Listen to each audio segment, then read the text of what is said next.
Halo semuanya, selamat datang kembali di Fakta Film. Kali ini Fakta Film akan merekap alur cerita film dari tahun 2007 yang berjudul The Messenger. Film ini bercerita tentang sebuah keluarga yang baru saja pindah ke rumah tua di pinggiran kota terpencil karena ingin membangun kehidupan baru mereka setelah mengalami kebangkrutan. Namun alih-alih kebahagiaan, keluarga ini malah mendapatkan teror dari makhluk tidak kasat mata yang mendiami rumah tersebut dan bahkan hampir saja mengancam nyawa mereka. Jadi ada apa dengan rumah itu? Mari kita ulas alur cerita dari film ini. Kami ingatkan kembali kepada kalian semua, apa yang akan kami sampaikan ini adalah sebuah spoiler film. Buat kalian yang tidak masalah dengan spoiler, seperti biasa pakai handsetnya, rebahkan tubuhnya, dan mari kita mulai ceritanya.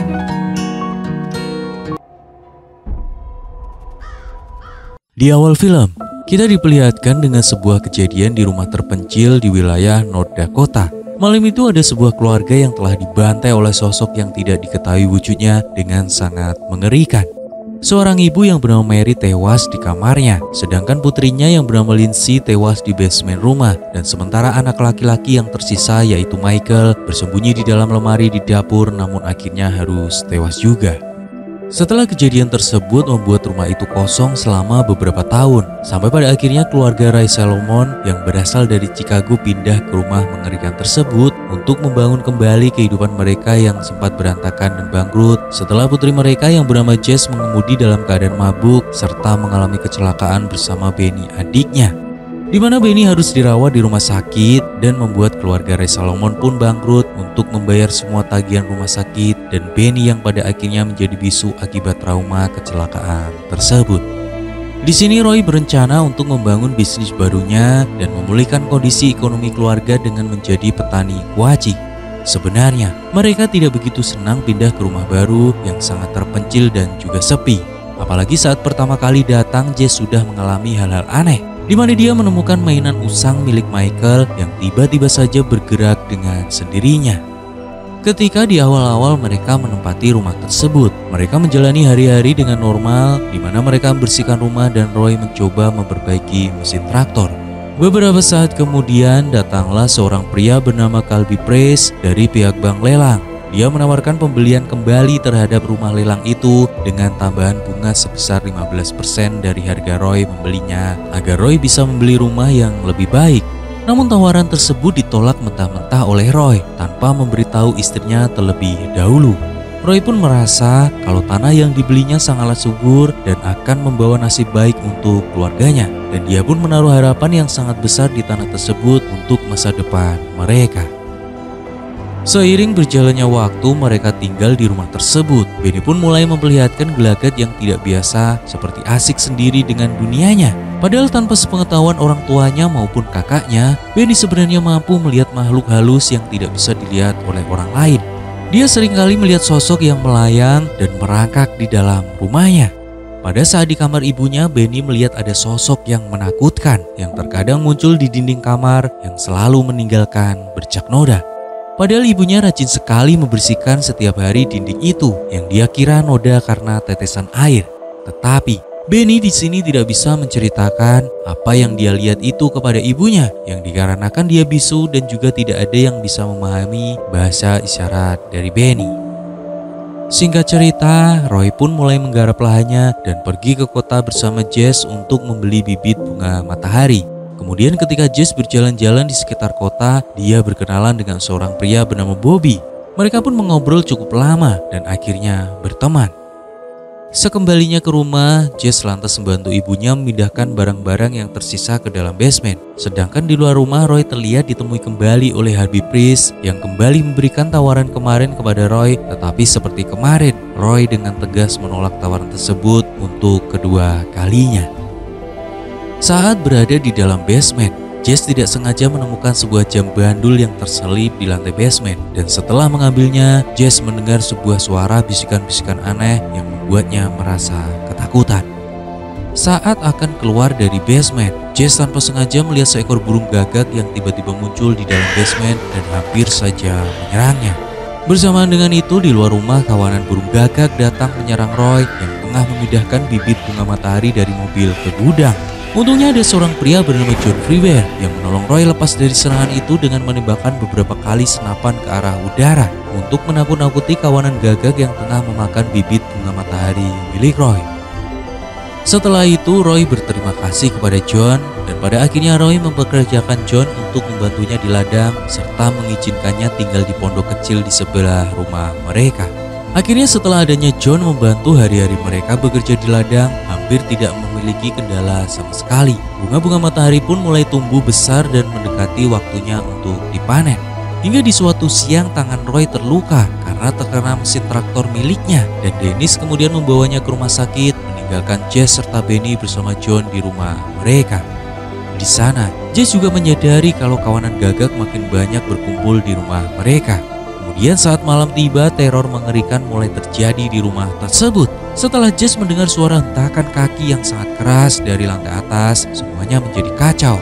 Di mana anak tangga yang tiba-tiba roboh dengan sendirinya dan semua benda yang ada di ruangan tamu hancur.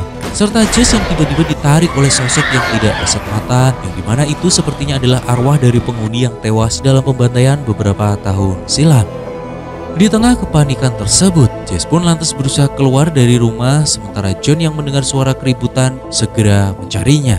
Ketika John menemukan Jess yang ketakutan, dia berusaha membantunya keluar dari rumah melalui jendela. Namun anehnya ketika Jess sudah di luar rumah, Jess melihat kondisi di dalam rumah, tiba-tiba semuanya baik-baik saja seperti tidak terjadi kekacauan yang baru dia dan Ben alami sebelumnya.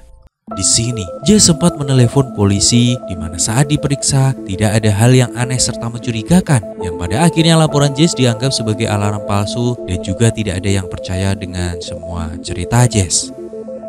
Hingga beberapa saat kemudian Jess menyadari kalau Benny adiknya seperti bisa melihat sesuatu yang tidak bisa dilihat oleh orang lain. Hal ini pun terbukti saat tengah malam ketika mereka sama-sama mendengar bisikan yang membuat Jess dan Benny kemudian terbangun dari tidurnya. Akhirnya mereka berdua mencari asal suara itu. Jess yang menggendong Benny mencoba mengikuti arah yang ditunjukkan oleh adiknya. Dan saat Benny menunjuk, tepat di belakang seketika hantu yang mengerikan itu muncul. Dan pada akhirnya Jess pun mulai menaruh kecurigaan terhadap rumahnya yang kini berhantu. Di keesokan harinya, Jess lantas pergi ke kota untuk menemui Bobby. Di sini Jess bertanya kepada Bobby tentang sejarah rumahnya, tetapi Bobby pun menjawab kalau dia tidak begitu tahu banyak tentang rumah itu. Dan yang dia tahu hanyalah kalau dahulu ada keluarga Rowling menempatinya dan diketahui mereka telah pindah beberapa tahun yang lalu karena kegagalan panen. Sekembalinya ke rumah, Jess pun kembali masuk ke dalam basement untuk mencari petunjuk yang lain. Namun tiba-tiba ada hantu yang muncul dan bahkan hampir membuatnya celaka. Di sini, Jess diberikan penglihatan tentang kejadian di masa lalu, di mana ada seorang gadis yang wajahnya terlihat sangat ketakutan, serta di beberapa tubuhnya terlihat sebuah luka tengah diseret turun dari tangga. Di keesokan paginya, Jess melihat penampakan anak kecil yang sedang berlari ke arah gudang, dan Jess pun lantas mengikutinya. Ketika Jess masuk ke dalam gudang, pintu gudang itu tiba-tiba tertutup dengan sendirinya secara perlahan. Di sana, dia mendengar suara yang meminta tolong kepadanya dan Jess pun lantas memberanikan diri untuk bertanya mengenai apa yang bisa dia bantu. Seketika itu terlihat ada hantu yang merangkak di belakang Jess disertai sebuah suara tangis dari sudut gudang. Saat memeriksanya, Jess melihat ada sosok anak kecil yang sedang meringkuk dan lantas mendekatinya. Namun, tiba-tiba hantu Michael melompat ke arahnya, membuat Jess terkejut serta terluka hingga membuat Jess harus dibawa ke rumah sakit. Sampai detik ini orang tua Jess masih belum percaya dengan penjelasan Jess mengenai hantu yang ingin membalas dendam. Kedua orang tua Jess malah menuduhnya gila dan hanya mencari perhatian. Sampainya di rumah, Jess kembali diberikan petunjuk lewat kalung yang dia temukan di dalam basement. Di dalamnya terdapat sebuah foto yang tidak asing bagi Jess karena dia pernah melihatnya sewaktu pergi ke toko tempat ayahnya membeli bibit bunga beberapa bulan yang lalu. Tanpa pikir panjang, Jess pun pergi dari rumah dan bertemu Bobby di jalan yang pada akhirnya memberinya tumpangan. Di saat yang sama, Roy yang menyadari putihnya itu pergi, dia segera mengejar anaknya. Saat di perjalanan Jess menceritakan kecurigaannya terhadap keluarga Rowling, dia berkata kepada Bobby kalau keluarga Rowling sepertinya tidak pindah melainkan dibunuh. Sementara Jess dan Bobby tengah mencari tahu asal-muasal mengenai rumah itu, di waktu yang bersamaan, Dennis dan Benny yang berdua di rumah, Benny tiba-tiba menunjuk ke arah gudang dengan bahasa isyaratnya sendiri. Di sini, Sepertinya Benny mencoba menjelaskan kepada ibunya kalau dia melihat sosok hantu, namun hanya ditanggapi bercanda oleh Dennis. Ketika tengah menidurkan Benny, tiba-tiba Dennis melihat sosok hantu yang muncul di dinding yang membuat Dennis berteriak histeris karena merasa sangat ketakutan. Beberapa saat kemudian, sekawanan burung gagak dalam jumlah yang sangat banyak muncul mengelilingi gudang, yang setelah itu burung tersebut terbang ke arah John untuk menyerangnya hingga membuat John tidak sadarkan diri. Sementara itu, Jess yang sudah sampai di toko bunga langsung melihat papan clipping berita di dinding dan menemukan fakta kalau kepala keluarga Rowling adalah John, pria yang bekerja di rumahnya. Yang sepertinya John pernah menjadi gila dan membunuh seluruh anggota keluarganya. Dia adalah orang yang membantai wanita dan anak-anak seperti yang diperlihatkan di awal film tadi. Setelah mengetahui hal tersebut, membuat Jen merasa terkejut. Dia pun langsung bergegas pulang dengan tergesa-gesa ditemani oleh Bobby. Jess di sini bermaksud untuk memperingatkan keluarganya dari bahaya yang mengancam mereka. Di sisi lain, akhirnya John pun tersadar kembali, tapi dengan ingatan tentang keluarganya di momen dimana dia melihat istri dan anaknya ingin meninggalkannya di saat John mengalami kegagalan panen serta rumahnya yang disita oleh bank. Di mana saat itu KLB Press adalah petugas yang menyampaikan surat penyitaan. Di sini akhirnya semua misteri pun sudah jelas, di mana John memang pernah menjadi gila saat mengalami kegagalan di masa lalu. Kegagalan tersebutlah yang mendorongnya untuk membunuh keluarganya sendiri karena rasa takut jikalau akan ditinggal pergi oleh mereka. Di sini ingatan John itu pun kembali lagi setelah melihat Dennis sedang terburu-buru untuk pergi, dan dia mengira kalau Dennis adalah istrinya Mary yang ingin meninggalkannya. Pada akhirnya John kemudian menyerang Dennis dengan sangat kasar, namun beruntungnya Dennis berhasil melarikan diri bersama anaknya menuju basement rumah. Beberapa saat kemudian ketika Jess dan Bobby sampai di rumah, mereka kemudian diserang oleh hantu yang mendendam di dalam rumah tersebut. Hingga pada akhirnya John muncul dan berhasil menyerang Bobby hingga membuatnya pingsan. Jess yang panik tanpa pikir panjang, dia langsung berlari ke basement untuk menghindari serangan dari John. Di sana dia juga menemukan ibu dan adiknya yang juga tengah bersembunyi. Setelah menyadari John mendekat, Jess lantas mematikan lampu di basement. Keadaan di dalam basement yang gelap membuat John yang berhasil masuk ke sana tidak mampu menemukan keberadaan Jess beserta ibu dan juga adiknya. John kemudian menusukkan garpu rumput yang dia bawa ke segala arah untuk melukai Jess. Namun beberapa saat kemudian terdengar suara Roy yang sudah pulang. Di sana dia menemukan Bobby yang sudah pingsan. Menyadari ada yang tidak beres, Roy pun segera pergi ke basement untuk melihat kondisi keluarganya. Namun saat berhasil menemukan Jess, tiba-tiba John muncul dari belakang menusuk Roy dengan garpu rumput yang dia bawa. Singkat cerita, ketika John akan membunuh Jess, di sana Jess melihat kalau hantu Lindsay kembali muncul keluar dari dalam lumpur, dan Jess kemudian berhasil menghindari serangan dari John. Dia langsung menendang tubuh John ke arah lumpur sambil berteriak kalau kami bukanlah keluargamu. Tubuh John yang mendarat tepat di lumpur tersebut langsung ditarik oleh arwah keluarganya. Kita kemudian diperlihatkan dengan flashback masa lalu, di mana di saat itu bagaimana sadisnya John menghabisi keluarganya sendiri dengan cara menenggelamkan mereka ke dalam lumpur tanpa rasa penyesalan sedikit pun.